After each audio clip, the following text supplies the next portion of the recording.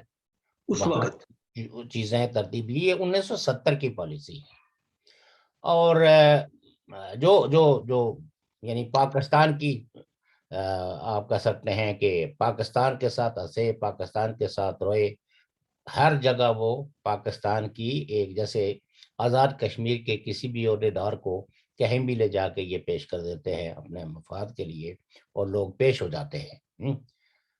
پیچھے بٹھا دیتے ہیں جی. اچھا. ہاں، وہ پیچھے بٹھائیں یا آگے بٹھائیں، لیکن کہنے کا مطلب یہ ہے کہ پاکستان کو اگر سمجھنا ہو کہ پاکستان اصل میں افغانستان سے کیا چاہتا ہے، تو وہ یہ چاہتا ہے کہ وہاں ایسی حکومت ہو جیسے آزاد کشمیر کی حکومت ہے. یہ تو ممکن نہیں نا. اور سنیے میری جی بات سنیں. جی جی جی جی. مسئلہ یہ ہے کہ انہوں نے اس کے لیے کوشش کی، اور چونکہ آہستہ آہستہ بتدریج سوویت یونین کا اثر سوگ بھی افغانستان کی سوسائٹی پہ بنتا گیا. جیسے ہم پہلے بھی کئی دفعہ یہ کہہ چکے ہیں کہ جو افغان سور ریولوشن تھا،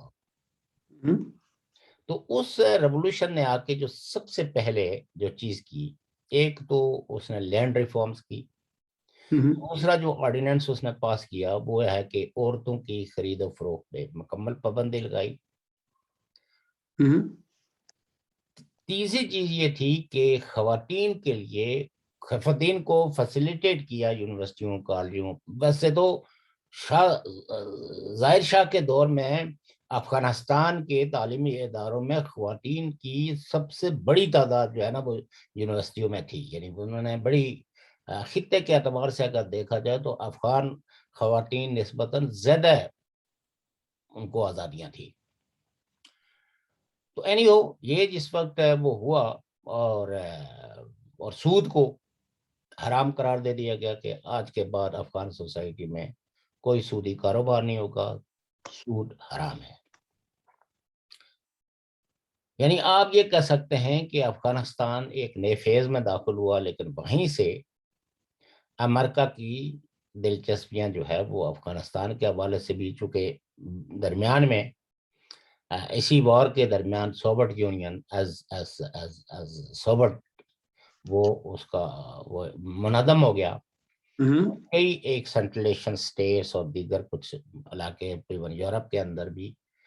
جن پہ سوویت اثر سوکھ تھا، یا جو کانسٹیٹیوشنلی سوویت پارٹ تھے، ان سب لوگوں نے اپنی اپنی آزادیوں کا اعلان کر دیا. اور خاص آپ کہہ سکتے ہیں کہ یہ ایک نیا فیز تھا جو سینٹرلیشن سٹیٹ کے وسائل کے حوالے سے مغرب جو ہے بہت زیادہ ہے. وہ اس میں دلچسپی رکھتا تھا کہ یہاں وہ اپنا اثر سوخ قائم کریں. لیکن بیچ میں افغانستان جو ہے وہ چونکہ ایک بڑی رکاوٹ تھی، تو آپ یہ کہہ سکتے ہیں کہ امریکہ نے ISI کی پاکستان کی بھرپور مدد کی، فائنینشلی بھی بھارت بار سے، اور پھر سارے آپ یہ کہہ سکتے ہیں کہ ویسٹرن بلاک کو انکلوڈنگ نیٹو اور جو گلف سٹیٹ، جو مسلم سٹیٹس تھے جو امریکن بلاک میں ہمیشہ رہی ہے، ان سب کو کہا گیا کہ جی افغانستان کے اندر جو ہے وہ سوویت یونین کو نہ صرف شکست دینی ہے، بلکہ وہاں وہ نظام لانا ہے، کیونکہ امریکہ جو ہے وہ اس سوسائٹی کو ویسٹرنائز کرنے کے حق میں تھا، اور ساتھ میں وہ چاہتا تھا کہ جو ہے وہ افغانستان میں نسبتاً ایک امن ہو، تاکہ ان ریسورسز کی یورپین مارکیٹ تک رسائی آسانی ہو سکے. میں آپ کو چھوٹی سی مثال دوں کہ ابھی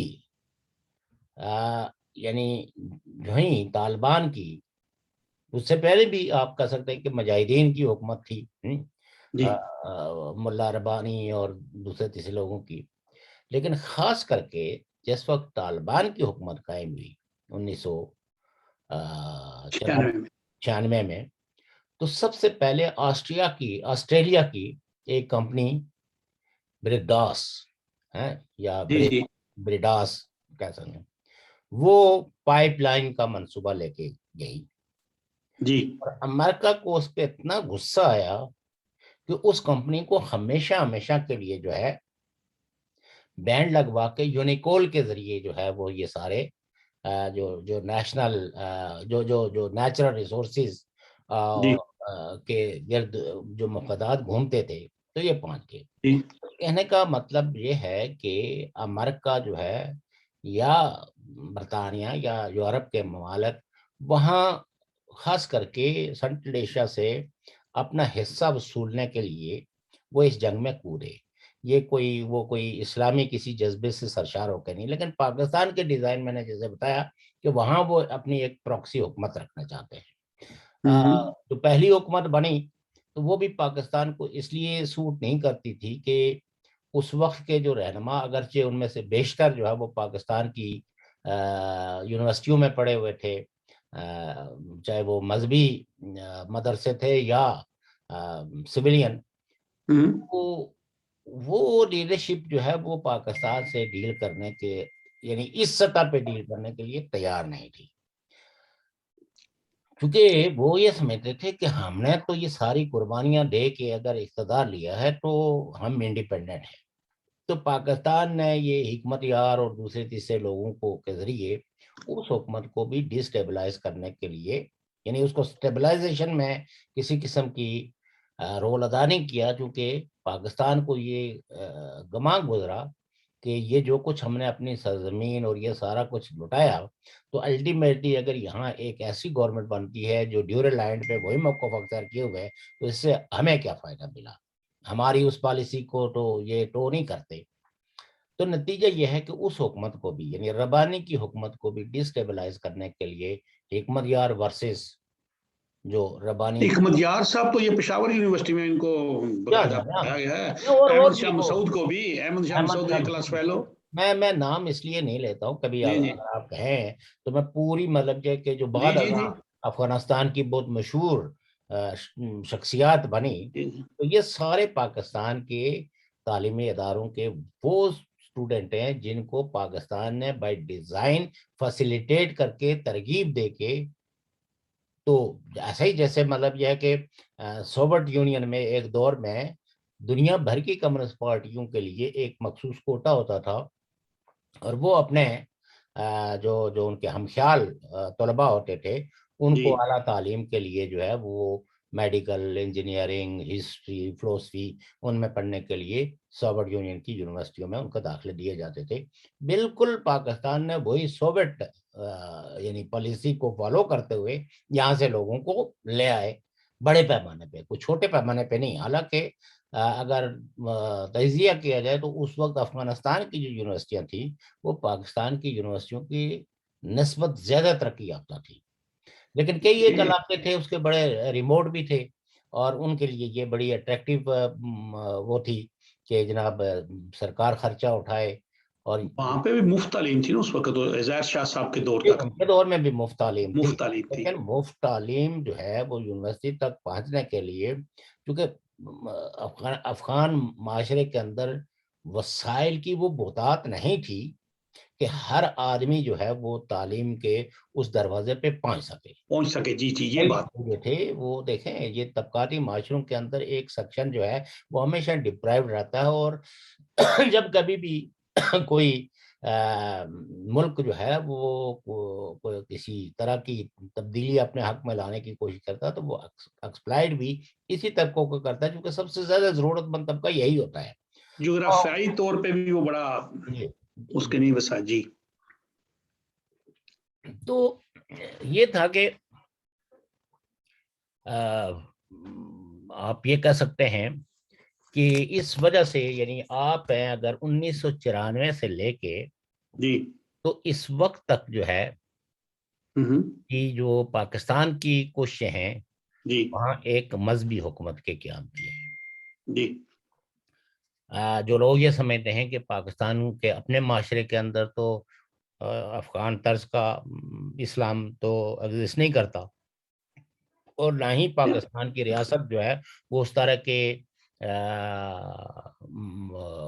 وہ افغانی یعنی طالبان ٹائپ اسلام کے لیے کوئی گنجائش ہے؟ یہاں تو وہ یہ سمجھتے ہیں کہ یہ سب کچھ ان کے مفاد کے خلاف ہے، لیکن افغانستان کے اندر ان کو پتا ہے کہ افغانستان کو گھیر گھار کے تو ایسی حکومت پہ مجبور تبھی کیا جا سکتا ہے کہ جہاں وہاں ایکسٹریم ریلیجس حکمران ہوں، جن کو باقی دنیا کے ساتھ تعلقات بنانے میں دقتیں پیش آتی ہیں۔ اور یہی وجہ ہے کہ آج بھی آپ دیکھیں یا افغانستان کا یعنی جب طالبان کا پہلا دور تھا تو اس دور میں بھی ان کو دقت آتی تھی سفارتی تعلقات، اور یہی وجہ ہے کہ دنیا کے سوائے ان 3 ملکوں کے باقی کسی نے، حتیٰ کہ ایران نے بھی طالبان کی اس حکومت کو تسلیم نہیں کیا تھا۔ اور آج بھی جو ہے وہ ملک آج تو پاکستان ریلیکٹنٹلی دنیا سے اپیلیں کر رہا ہے نا، اور ان کو بتا رہا ہے کہ اس سے خطے میں یہ پرابلم آ جائیں گے، یہ مشکلات آ جائیں گی، یعنی ایک طرح کا پرسو کر رہا ہے کہ افغانستان کی موجودہ حکومت کو تسلیم کر لیا جائے، اس کے فنڈز بحال کیے جائیں، یعنی پیسے کی ریل پیل پاکستان چاہتا ہے کہ وہاں آئے، اور چونکہ وہ اپنے آپ کو سب سے زیادہ یہ سمجھتا ہے کہ مقصد یہی وجہ ہے آپ دیکھیں کہ پاکستان کے حکمرانوں نے طالبان کی فتح کو کتنا تباک کے ساتھ اس کا استقبال بھی کیا، اس کے جشن بھی بنائے،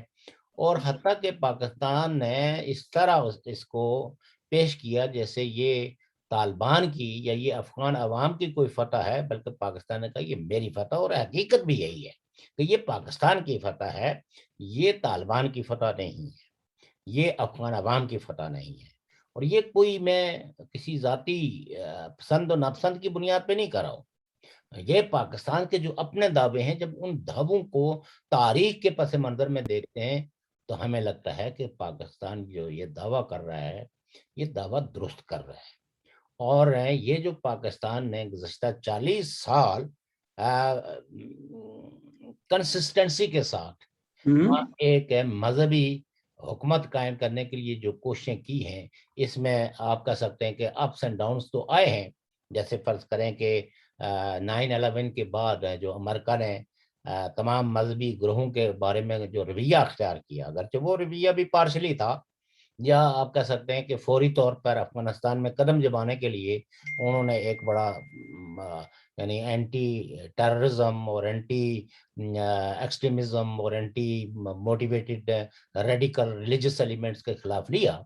لیکن یہ میں کہتا ہوں کہ پارشلی تھا۔ افغانستان کے حوالے سے تو یہ پالیسی ان کی درست تھی، لیکن دنیا کے دیگر خطوں کے اندر امریکہ جو ہے وہ ان ملکوں میں مسلسل ریلیجسلی موٹیویٹڈ سنی، وہابی، دیوبندی ان سارے گروپوں کو سپورٹ کرتا تھا۔ صدام حسین کے خلاف جو ہے انہوں نے شیعہ موٹیویٹڈ گروپوں کو بہت سپورٹ کیا ہر سطح پہ۔ جی ایک سیکنڈ سر، ابھی آپ نے تو بڑا ایک تجزیہ کیا، میری ایک اور بات ہے، جنرل میکنیزی نام ہے نا ان کا، جو امریکہ کے آرمی چیف ہے۔ یار میں اصل میں ان جنرلوں کے نام جی چلو کوئی بات، جنرل میکنیزی نام ہے، انہوں نے کہا کہ افغانستان کی طرف سے پاکستان پر دباؤ بڑھنے کا امکان ہے، افغان سرزمین امریکہ کے خلاف استعمال ہو سکتی ہے، طالبان نے معاہدے کا ایک بھی وعدہ پورا نہیں کیا۔ جنرل ملی آرمڈ سروسز چیئرمین ان نے کمیٹی سے گفتگو کی ہے، اور ہم جیسے آپ نے بھی تجزیہ فرمایا کہ پاکستان نے ٹھیک ہے وہ جو نعرے بغارے جو کیا، پاکستان سمجھتا کہ ہماری فتح ہوئی ہے، اب وہ کیسے کہہ رہے کہ طالبان پاکستان کے خلاف دباؤ بڑھا رہے ہیں؟ کون سا دباؤ وہ بڑھائیں گے؟ ابھی بات یہ ہے، ایک بات تو یہ ہے نا جی، جیسے علماء کرام ہیں وہ کسی بھی فرقے کے ہوں، کسی بھی عقیدے کے ہوں، مطلب مذہبی پیشوا جتنے بھی ہیں، وہ چاہے ہندو ہوں، چاہے مسلمان ہوں، چاہے یہودی ہوں، چاہے جی یہودیوں کا تو البتہ ایک ان کو آج حاصل ہے کہ وہ کسی کو بھی اپنے مذہب میں شامل ہونے کی دعوت نہیں دیتے، ٹھیک ہے، وہ کنورژنس کے حق میں ہی نہیں ہے. لہٰذا آپ کہہ سکتے ہیں کہ کسی نہ کسی حد تک کہ وہ مذہب اپنے دائروں کے اندر کو ایگزسٹنس کو بلیو کرتا ہے. یہ الگ بات ہے کہ ان کے خلاف کئی ایک مذہبی جنگیں مختلف شکلوں میں جو ہے وہ چھڑی ہوئی ہیں لوگوں نے. لیکن کرسچینٹی بھی کنورژنس پہ بلیو کرتی ہے. جو اسلام ہے یہاں تو بندوق کی نوک پہ بھی لوگوں کے عقائد چینج کرنے کے حق میں ہے یہ. اور ہندوؤں کے اندر بھی جو ہے وہ گھر واپسی، بندوق کی نوک پہ بھی گھر واپسی کے جو ہے نا وہ ترغیب بھی کام چلتا ہے. جی جی چلتا ہے. تو سو دیٹ یہ مذاہب، جو لوگ یہ کہتے ہیں کہ یہ مذاہب کوئی امن کے دائی ہیں، یہ اپنے اپنے دائروں کے اندر جو ہے وہ اپنے اپنے مذہبوں کی بالادستی چاہتے ہیں، وہ چاہے کوئی مذہب ہو. بدھ مت کو دنیا یعنی یورپ میں ایک وقت میں سب سے تیز رفتار جو اثر قائم کر رہا تھا وہ بدھ مت کر رہا تھا. اور اس کی جو بدھا کی جو ٹیچنگز تھی وہ یورپ کے لیے بڑی اٹریکٹیو تھی، پیسفل کو ایگزسٹنس کی اور سیلف جو ہے وہ کسی کو تکلیف نہ دو، جینے دو بس، اور جینے کا مفہوم سمجھو، زندگی کا مفہوم سمجھو. یہ بڑی اٹریکٹیو جی ایجوکیشن، جی اور کوئی تسلط قائم کرنے کی جو ہے نا کوشش نہ کی جائے. لیکن دنیا نے دیکھا کہ جن جن جگہوں پہ بدھ مت ذرا امپاور تھا تو دوسرے مذاہب کے لوگوں کے ساتھ رہنگا کی دی بیسٹ ایگزامپل ہے. میں یہ نہیں کہتا ہوں، شاید ان کی بھی اپنی غلطیاں ہوں، لیکن جو کچھ ان کے ساتھ ہوا وہ ان کی غلطیوں کی یہ سزا نہیں دی. اگر کوئی غلطی ہے بھی، مجھے تو نہیں اتنا in depth I don't know, لیکن میں یہ کہتا ہوں کہ اگر رہنگیا نے کوئی غلطی کی بھی تھی تو ان کی عورتوں کو، ان کے بچوں کو، ان کے بوڑھوں کو، جو بدھ مت کے ماننے والوں نے جو سزا دی ہے وہ سزا درست نہیں تھی، وہ رویہ بھی درست نہیں تھا. اور بدھ مت کے ماننے والوں نے بھی وہی کچھ کیا جو دوسرے مذاہب کے ماننے والے کرتے ہیں. لہذا اگر ہم پرافٹ کی تعلیمات کو پیس کی تبلیغ کے ساتھ یا پیس کے مشن کے ساتھ جوڑتے ہیں تو کئی ایک وقت ایک عہد تھا کہ بدھ مت کی ٹیچنگ کو بھی، لیکن سارے ہی یعنی پرافٹ کو حضرت محمد صلی اللہ علیہ وسلم کو ماننے والوں نے بھی پرافٹ کی ٹیچنگ سے بٹرے کیا، اور بدھ مت کے ماننے والوں نے بھی کیا. اور بھی جتنے بھی جو لوگ ہیں وہ آج کوئی یہ نہیں کہہ سکتا کہ سب سے سچا کھرا اپنے پیغمبر کی تعلیمات کے عین مطابق ان کے عقیدے کے مطابق میں اس دنیا میں جو ہے وہ رہ رہا ہوں، بلکہ سب نے پاور گین کے لیے مذاہب کو بطور ٹول تو استعمال کیا، لیکن مذہب کی وہ تعلیم، وہ ترغیب، جیسے اسلام کی وہ ترغیب اور تعلیم کہ آپ اپنے پڑوسی کے گھر بھی اپنے گھر سے پکا ہوا سالن بھیج دیں تاکہ اس میں کسی قسم کی کوئی انفیریٹی کمپلیکس پیدا نہ ہو، کوئی اس میں کوئی ایسا خیال نہ آئے کہ میں غریب ہوں اور میرے پڑوسی کے گھر پہ کھانا، یعنی اس کا تجسس بھی کم کرنا، اور اس پہلے مانسی کے ساتھ اس کے وہ بھیجنا کہ تاکہ اگر اس کے گھر میں کچھ نہیں پکا ہے تو اس کی ہیلپ بھی کر لینا. آج وہ چیز نہیں ہے، انڈیویجولز میں آج بھی ہے. میں یہ نہیں کہتا ہوں کہ سوسائٹی سے یہ ساری اچھی تعلیمات جو ہے نا وہ غائب ہو گئی ہیں. تو کہنے کا مطلب یہ ہے کہ افغانستان، ہمارا ٹاپک جو ہے وہ یہ نہیں تھا، ہم اکثر جو ہے وہ جی ہم تو بات دوسرا چلے گی. تو افغانستان کے اس ایشو کو آئی تھنک کہ ہمارا ٹائم تھوڑا سا جی 5-6 منٹ ہیں جی. تو ہمیں چاہیے کہ افغانستان یعنی کل یا پرسوں اور زیادہ اس ایشو کو گہرائی کے ساتھ مطلب یہ ہے کہ وداؤٹ اینی بائسز، جی کیونکہ دیکھیے اس خطے کے اندر جو ہے تقریباً 3 کروڑ سے زیادہ لوگ رہتے ہیں، عورتیں، مرد، بچے، اور کئی ایک لسانی اکائیاں ہیں جن کی ہر طرح کی شناخت جو ہے وہ انڈر اٹیک ہے. ایک ملک جو ہے وہ اپنی پروکسیز کو امپاور کرنے کے لیے یہ سارے ہتھ کنڈے استعمال کر رہے ہیں. تو اگر شوکت کشمیری جیسے ایک کم وسیلہ آدمی کو بھی یہ سب ڈیزائنز پتا ہے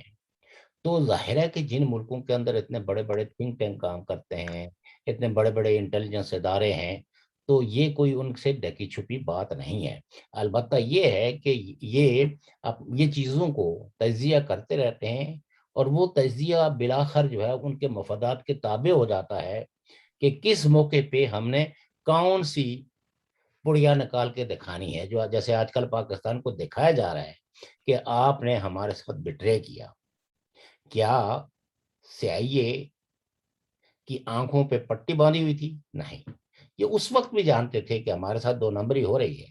لیکن وہ کہتے تھے کہ یہ دو نمبری ہونے دو۔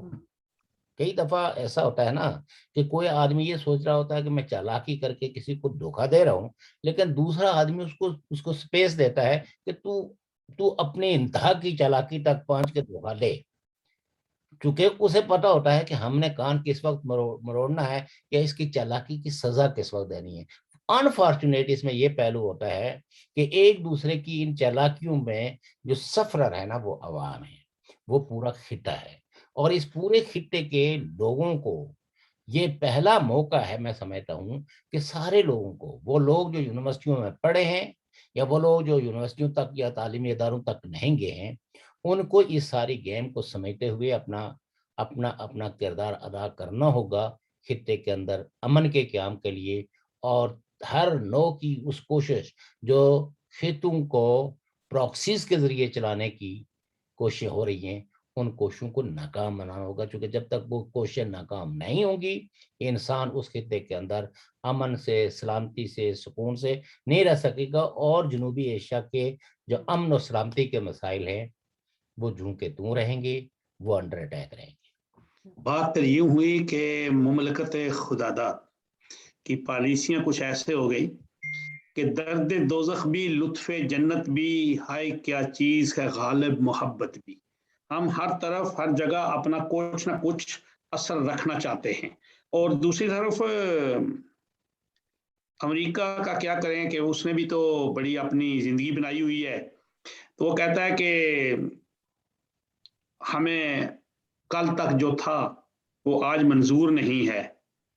جو کل تک جو تھا وہ ہمیں آج منظور نہیں ہے۔ اس کا یہ ہے کل تک تو آشنا تھے مگر آج غیر ہو، دو دن میں یہ مزاج ہے آگے کی خیر ہو۔ ہم تو ناظرین سے یہی کہیں گے۔ میں اپنے ان ترقی پسند بھائیوں کو جی جن کی آدرشیں نیک اور شریفانہ اور اپنے عوام کی امپاورمنٹ اور پاورٹی کو ختم کرنے کی ہیں، جی دیکھیے بات یہ ہے کہ ہمیں ریلیٹیولی دیکھنا پڑے گا کہ کس سوسائٹی یا کس سوسائٹی کے لوگوں کے ساتھ ہم مکالمہ کر سکتے ہیں، اور کون سی سوسائٹی یا کون سے لوگ ہیں اگر وہ آپ کے خطے میں آ جائیں تو جن سے مکالمہ بھی ممکن نہیں ہے۔ تو اور اس مکالمے کے اندر جو گنجائش ہے وہ احتجاج کی ہے، وہ جلسے جلوس کی ہے، وہ بحث مباحثے کی ہے، اس میں تعلیمی ادارے کھلے رکھنے کی شیورٹی ہے۔ اس لیے ان لوگوں کی طرف مت رجوع کریں جو نہ آپ کو تعلیم کا کہ آپ کے حق کو تسلیم کرتے ہیں، نہ آپ کے جینے کو حق ہے، نہ آپ کے بولنے کے حق کو، نہ آپ کی فری تھنکنگ کو آنر کرنے کے لیے تیار ہیں۔ تو لہٰذا ان لوگوں کے لیے دروازہ بند کر دیں، اور یہ جو روایتی نعرے ہم نے سب جنگ کے عہد کے اٹھائے ہوئے ہیں، امریکہ مرد آباد، فلاں مرد آباد، فلاں زندہ باد، وہ جی یہ نعرے مرد آباد اور زندہ باد سے ذرا تھوڑا سا اوپر اٹھ کے سرمایہ کے بدلتے رول کے اندر اپنے کنفلکٹ کو بھی دیکھیں، اور اپنے لوگوں کی جو تحریک ہے غربت کے خاتمے کی، یا طبقات کے اندر جو مطلب میں کلاس لیس یا غیر طبقاتی کا لفظ جان بوجھ کے اس لیے نہیں استعمال کر رہا ہوں کہ یہ بہت بہت کی سٹیج ہے۔ اس سٹیج کے اندر ہم یہ کہہ سکتے ہیں کہ طبقوں کے درمیان جو تفاوت اتنی بڑی ہوئی ہے، اس تفاوت کو کم کرنے کے لیے جو سوسائٹی آپ کو اجازت دیتی ہے تو وہ اس سوسائٹی کو آپ سپورٹ کریں، تاکہ طبقاتی تقسیم جو ہے اس کی وہ گہری ہونے کے بجائے تھوڑا سا لوگ جو مڈل کلاس زیادہ سے زیادہ کریٹ ہو، اور جو لوور مڈل کلاس ہے، یا جو ٹوٹلی آپ کہہ سکتے ہیں کہ ڈیلی ویجرز ہیں، ان کو بھی جینے کا اتنا سا حق ملے کہ وہ کمفرٹیبلی صبح اور شام میں نہ زندہ رہیں بلکہ کمفرٹیبلی دوسرے دن کے بارے میں بھی ان کو آسرا ہو. ٹھیک ہے سر. آج کی میرے خیال میں محترم ناظرین سامعین، آپ نے شوکت صاحب کے خیالات سنے اور بڑے مدلل باتیں تھیں. بات یہ ہے میرے کشمیری بھائیوں، میری قوم کے نوجوانوں، آؤ اپنی جماعتوں کی طرف، اپنی سیاست کی طرف، اپنے گھر کے صحن میں بیٹھیں. ہمیں کوئی یہ نہ کہے کہ وہ جو قاتل ہیں ہمارے، وہ یہ کہہ دیتے ہیں قاتل کی یہ دلیل بھی منصف نے مان لی. وہ کہتے ہیں ہم خود ہی گندے ہیں نا، ہم خود ہی غلط ہیں، ہم خود ہی چاپلوس ہیں، مقتول خود گرا تھا خنجر کی نوک پر. ہم خود گرنا نہیں چاہیے، ہمیں مضبوط ہونا چاہیے اور کشمیری قوم پرستی کی طرف آنا چاہیے. یہ جہاد ہے. اللہ حافظ. Thank you. Welcome G.